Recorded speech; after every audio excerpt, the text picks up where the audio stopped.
Welcome to the Basquatch Hunter, Fish Out of Water. Fish on! We share our love for fishing with our guests, and then we show off what they do, making us both a fish out of water. A Basquatch isn't just a big fish, it's an elusive adventure you have yet to take. In this show, we all chased our dreams, but now we will chase our Basquatch.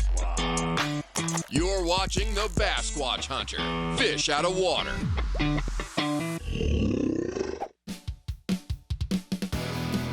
It's a beautiful day here in Michigan, and I cannot wait to hit the water. We're going to meet up with Kali Bagley from Downey's Chips. We're going to get her on her first fish in a kayak, then we're going to head to the factory and learn how potato chips are made. It's going to be a lot of fun, and it's going to taste really good, so stay tuned for all the action. Hey guys, it's Mike McKinstry, host of the Basquatch Hunter, Fish Out of Water. Hi, I'm Kali Bagley with Downey's Potato Chips. So have you ever been fishing before? I have been fishing. But you've never been fishing out of a kayak? I've never been fishing out of a kayak. So it's cold today in Michigan, but we're gonna get Kali out for her first time catching fish in a kayak. We're gonna be using some DMF bait worms and catching some bluegill and see what else bites. Are you excited or are you nervous? I'm a little bit of both, I think. All right, Yep. well, after this, we get to go in your world where you're comfortable. Let's get in the kayaks and see how she does in my world first and get some fish. Once I started kayak fishing, I realized that it opened up so many new opportunities and new adventures. I took kayak fishing head on. I decided to quit my job, which was crazy. Started filming full time and just filming all these adventures of traveling places and trying new things and just showing people where the kayak could take you.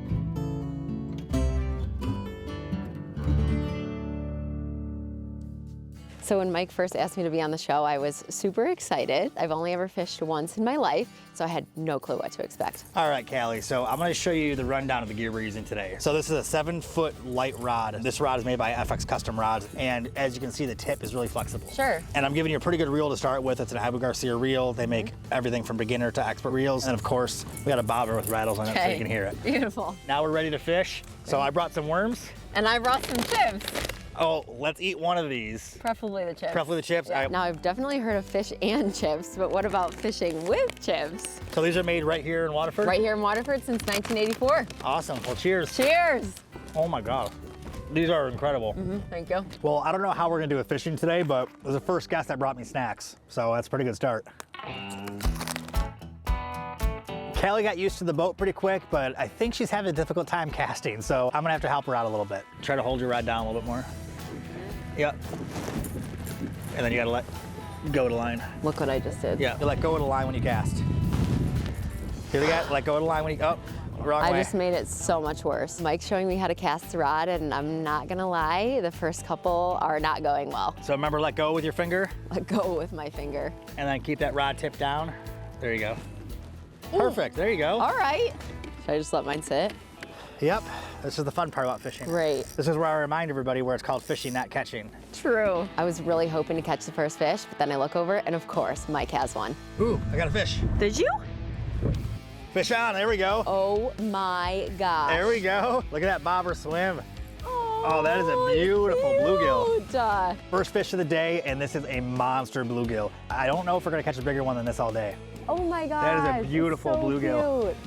So this is the bluegill. Okay. They have little pokey spikes on top. Okay. So when something tries to eat them, they stick these up to stop them. That's awesome. All right. That was so quick. All right, let's throw them back in the water and get some more. Within the first few casts, we got our first fish. The bobber went straight down, so it's a good start for the day. I'm getting some bites, so I'm gonna check my worm. Oh, there's some bites. There, pull it, pull. I feel like something's on there. Did it come off? Oh, it came off. You had one. What'd I do? You had one. It just came out. Shoot! Here. Sure enough, no worm, so I'm glad that I checked. So look. Well, hey, you're feeling some bites now too, yep. so now at least you know what you're looking for. One of the hardest parts of fishing with a bobber is setting the hook. As soon as you see it move, you want to yank it, but you got to pause a little bit. Kali, hold on a little bit longer, you'll get your first fish. Oh, I'm getting bites. What the heck? Bobber's bouncing. Oh, there we go. Oh, he's tiny. There we go. Panfish are super small fish, I'm learning, so they're super cute, and their colors are really pretty as well. Isn't that pretty? He's so cute. That's fish number 2. We have to get Kali on her first fish though still. So Mike's got his second fish, and I think it's really my time to shine now. The Basquatch Hunter Fish Out of Water is brought to you by Amerigas Propane, Yak Attack, DMF Bait Co., FX Custom Rods, Feel Free Kayaks, Zotford and Deals in the D.com, Berkeley Fishing, Abu Garcia. Produced by Basquatch Productions.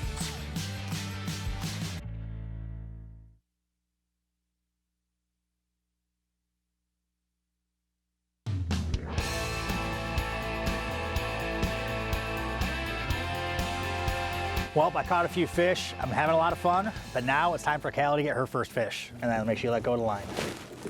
There you go. Better? Yep. Close? Perfect, you're getting the hang of it. Okay. All right, just let it sit. So I'm waiting with my bobber in the water and I'm just anticipating getting a bite. I really would like to catch a fish. Come on, guys. Oh, I feel some bites and sure enough, oh my gosh. She got a fish. Woo! Look at that. Oh my gosh! I got a fish. That is awesome. I'm so excited. I'm feeling super out of my element as I get the fish closer. I don't really know what to do with it after this point. All right, you ready to hold your first fish? I'm terrified, but yes. Okay, and if it flips or anything, don't freak out. There you go. Oh my gosh, he's so cute. So a lot of casts, a lot of tangles, but she finally got her first fish. Great fish, Kali. Oh, that was so cool. That's awesome. I didn't think I was gonna get one. So we're in a new spot and I'm feeling really good about this area. Look at it go. It's just a little guy oh, too. He's a little guy, giving it his all. You know, I don't care how small these fish are, it's still a fun fight. Oh my gosh, number 3. Look at that. These DMF worms right here, these night crawlers, are catching fish almost as good as potato chips catch humans. There we go. All right, I think it's time for Kali to catch up. Bluegill travel in school, so we're gonna keep on catching them in the same spot, and it looks like we got another fish. Ooh, it's a good size one. No way, we were right in the same spot. Oh, look at that. No Oh my way. gosh. That is a beast. That's a big one. Mike's got a couple of fish already, and this one he just pulled out was way bigger than I expected. Look at the size of that one. That is a fat bluegill right there. Look at that. Using good worms gets good fish. Man, what a beautiful fish. All right, so this spot seems like it's burned out. The fish might have moved over. We're gonna switch sides to the other side of the canal here, and hopefully the fish moved over here. So I noticed a little snag in my line, but I didn't want to tell Mike about it because that happened to me so many times. You have a mess going on in your reel. Oh, great. I've been trying to hide it this whole time. Oh no. Oh no, that does not sound good. Oh boy. Oh my gosh. You see that? Yep. Oh, that red bobber is going. Oh geez. Oh no. So while Mike is untangling my little secret that I kept from him, I see the bobber go down and it looks like we got a fish. That bobber's swimming, but we got tangles. Trade me. There you go. Trying to untangle a knot and you caught a fish. There you go. That's your tangle fish. Of course, I give Mike my pole and a fish immediately. Coming into today, I didn't think I was gonna catch a single fish, so I'm very excited. All right, you got another fish. Woo!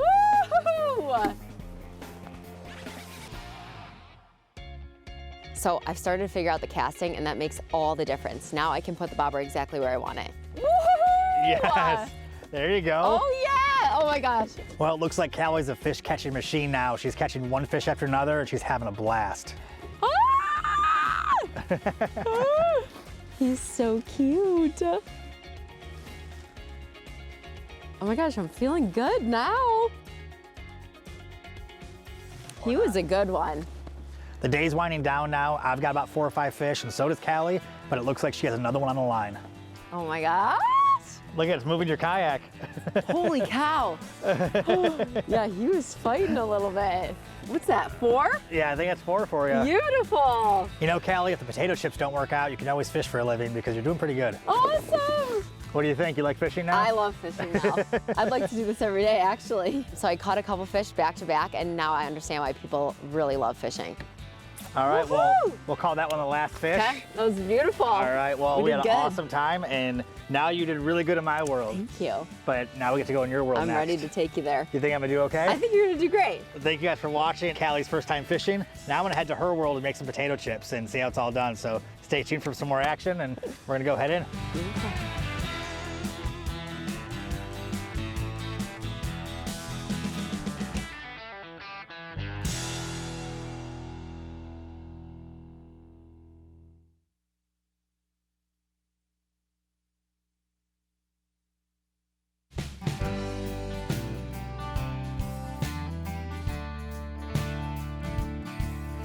Downey's potato chips started in 1984 with Rosemary Downey Hogarth and her family hand frying every single batch of chips. Every single day we come in here making sure we're carrying on that legacy that started nearly 40 years ago. We're here at Downey's Chips in Waterford, Michigan. I get to learn how to make potato chips. I have no idea what I'm getting into. I just hope I don't burn myself, cut myself, or make any mistakes. We're here at Downey's Potato Chips. Mike, I had an awesome time fishing with you, but now you're in my world. Yeah, a little bit out of my element, but you different. touch fish, so I think it's only fair I touch potatoes. I think it's time. We're gonna show you the entire production. We're gonna get you on the line, see how you make potato chips. I get to make chips today? You get to make chips. And eat them? You get to eat them as well, of course. All right, so what's the first step? What do we gotta do? So we're gonna start with potato peeling. All right, sounds good. Let's get you suited up. So this is your PPE. This protects all your clothes so that you don't get anything from home on our chips and nothing gets on you. You mean I don't get to smell like potato chips all day? You absolutely will. You do. Yes, you will, yes. All right, and then of course a hairnet, and then I've got a beard net for you as well. So how's this thing go on? Go over your head. Like behind my ears? Yep. And then, I know it's not the most comfortable, but Mike wasn't too happy about the news that he had to wear a beard net while we were out there, so it took a little bit to get him adjusted. Oh, over my mouth too? Oh, that's gonna suck. I know. This feels so weird. I know. You get used to it. We make no exceptions. Doesn't matter what you're here for, you have to be fully garbed up. So he will be wearing the beard net. All right, so every time we enter the production facility, we're gonna wash our hands. So we'll start with that. This is our hand washing sink right here. Gonna use some hot water, get a good rinse. Ooh, that's hot. Oh, yeah, it gets hot quick. It's trying to burn me already. Yep, I am. Walking into the back room, there's a lot going on. Everyone's doing their jobs. You can tell that everyone's very comfortable and confident in what they're doing. I just hope I don't get in their way and make any mistakes. This is our production facility. It's where the magic happens. So we start here. These are our potatoes. We get a shipment in every single week. These are white, round chipping potatoes. A full potato. A full potato. Okay. Yep. So first things first, our fresh potatoes go up into our peeler. This is a Vanmark 6-roller peeler. On the inside, there's a brace of rollers and brushes, and when they pop on out, they're fully peeled. Over here, we have Steve, and he's working on hand culling our potatoes. Hey, Steve. Once they come out, they're looking pretty good, except sometimes we'll get a little green or sometimes a natural defect on a potato. We want to make sure we're catching any of that so all of our chips look perfect. Okay, here's a knife. You trust me with this? I trust you with it. So right now we're looking for any potatoes with bruises or discoloration. Pretty much whatever they tell me is bad on a potato, I'm just cutting off here. The quality starts right here with the potato, so I want to make sure that I do this part really well. Something like this, not a huge deal. This, I would grab. We're gonna grab that, just give it a couple. My rule is if you need to cut it more than 3 times, the whole potato just gets thrown out. There we go. Looking good. Call me the potato doctor now. Yes, I'm ready to go. Of course. Scrubbing in for real. They are slippery. These potatoes are really hard to hold on to, so I'm trying to be careful and make sure I don't cut myself. So actually a green is just a potato sunburn. A corner of the potato is just peeking out of the mound that it grows in. Okay. So it looks scary, but it's literally just a sunburn. So when we're at peeling, it's really important to pay attention to the potatoes that are coming through. Sometimes we'll get one that needs a little extra peeling or maybe has some natural imperfections that really need a good trim. Awesome. I like that you guys are like perfectionists about it. Oh yeah, we are, of course. Like a little speck was left, he's like, ah, so that's a garbage one. Yeah, it could go, but you can throw it away. No, I want to be perfect. There we go. We're doing perfect Love potatoes. The imperfection. All right, the potatoes are trimmed up. They all look perfect. Now we go on to the next step. So after we've got enough potatoes peeled, Adrian will send some of these buckets over here. These buckets are what go directly to our fryer, and 2 of these create a batch. So we're gonna make sure they're properly filled. You wanna try one? Yeah. All right, cool, so you're gonna just use that. So right now we're scooping up all these cleaned up potatoes, putting them in 5-gallon buckets so they can head over to the slicer. Awesome. Yep, filling them up. It's definitely the first time I've ever scooped potatoes. This is definitely a workout. My arm is getting sore already from scooping these potatoes. How you feeling? Good. Good? I can see how this would be tough all day though. Yes. Ah, dropped one. It's all right, it's all right. A lot of lost soldiers, it's all good. He was a good potato. He was a good one. He lived a good, short life. Beautiful. That good? Perfect. Yep. Thank you, Steve. All right, so then we take these All right, where over we go? here. Okay. Yep. And we're gonna line them up right by Adrian. So once the potatoes are in the 5-gallon buckets, they get carted over to Adrian at the fryer. Mike's not gonna do any frying today. We're gonna leave that to Adrian, but we will do some sorting. So this is the second step in the process, probably the most exciting. This is where our beautiful potatoes get sliced and then fried. So this is the slicer. It's gonna swing over the fryer, and Adrian is gonna put the buckets full of whole potatoes into it, and then sliced potatoes are gonna come out directly into the fryer. Adrian doesn't have any timers or anything. He uses some few key indicators and many, many years of experience to tell when the batch of chips is done. There's gonna be a whole bunch of steam coming off of them. The steam is indicating that water is quickly cooking out of potatoes. Potatoes have a really high water content. He looks like an Nice artist color. with a paintbrush over here. He is an artist with a rake, not a Yeah. paintbrush. Adrian's using his rake to make sure all of the chips get fully submerged in the oil. After they're finished cooking, Adrian will use his rake to direct them towards the conveyor so the chips can cool down and then they go to sorting.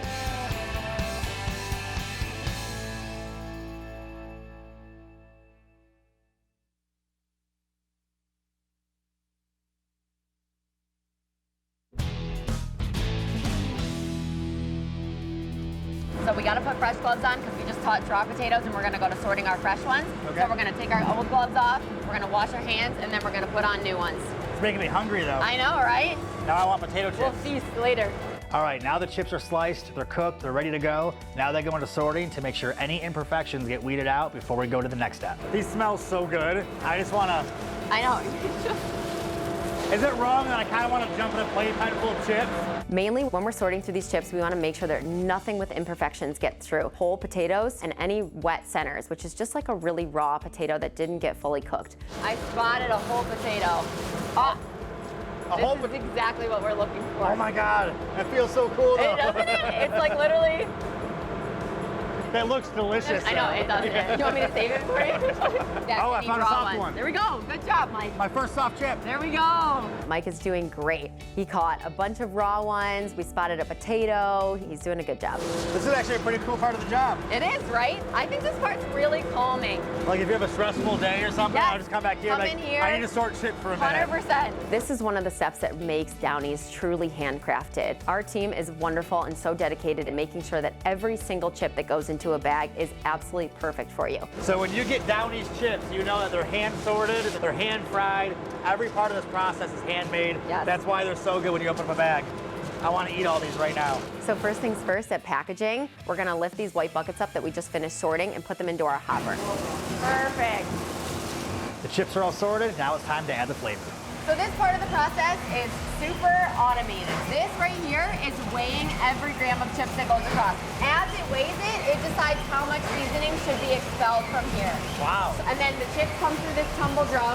And as you can see, the chips get bounced around. So they all get evenly salted that way? Exactly. So this helps a lot with making sure every single bag of chips tastes the exact same.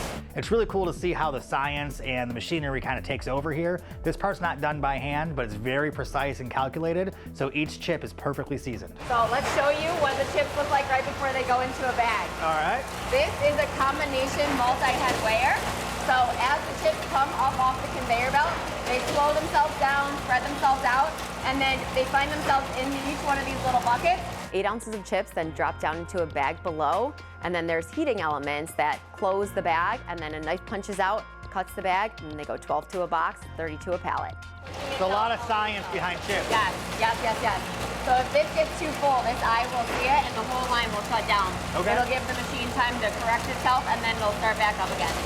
All right, so really the only thing to do is bag. You wanna try to box them? Yeah, absolutely. After Mike's seen the process, we're gonna get him on the line. Now we gotta keep up here Yep, though. now you gotta keep up. All So right. they all face you and they go on upside down. Okay. And then you're gonna do 3 rows of 4 to make 12 in a box. All right, I'm trying to keep up boxing these bags of chips, but if you get behind one bag, they come quickly and you gotta keep a solid pace going. Next box Then comes you down. grab another, yep. I'll bring some of these down actually. What if I go behind? If you get behind, you gotta race to catch back up. You know, every step of this process, just like fishing, it's very therapeutic. Yes, and you kind of just get to like be in your zone and stay calm. It's like a mind quieter. All right, we got all the bags of chips boxed up. They're ready to go to the customer. I've been smelling chips all day. I've been handling potatoes all day. Now it's time to try them and see if I did a good job. Well, thank you for showing me your world today. It smells amazing in here. Thank you. And it's really cool to see how you guys take this so seriously. Like every step of the way, quality control is the most important. I think all we have to do left now is try the end product. All right, let's So do it. these are like the freshest chips I've probably ever had in my life. Fresh off the So line. these are ones that I helped separate, a Yep, bag, sort everything. bag. All right, I'll let you do the honors. Okay, I want to thank see you. if I did a good job or not. These are amazing. Thank you. I These are appreciate like it. the It's all freshest- you. Look at all those. They're perfect. You Yep. did that. There's not one raw chip in there. These are absolutely amazing. Great job, Mike. This tastes better than catching fish. Great. Great. I'm glad to hear it. So make Thank sure you guys you. watch all the behind the scenes stuff on YouTube. Follow us at the Bass Squatch Hunter and get yourself some chips. I'm gonna go back to eating now. Nice. Ready to go into surgery. How many times did you do that? How many All times the did you do that? On the next episode of the Bass Squatch Hunter, fish out of water. Fishing was awesome though. What was it like to be out of your element? Out of my element. Yeah. So, All right, Peter, I got the artwork all ready to go. It's time to burn some screens. What took so long? Don't miss the Bass Squatch Hunter, fish out of water, on the Discovery Channel, the Pursuit Channel, and online everywhere. BassSquatchHunter.com.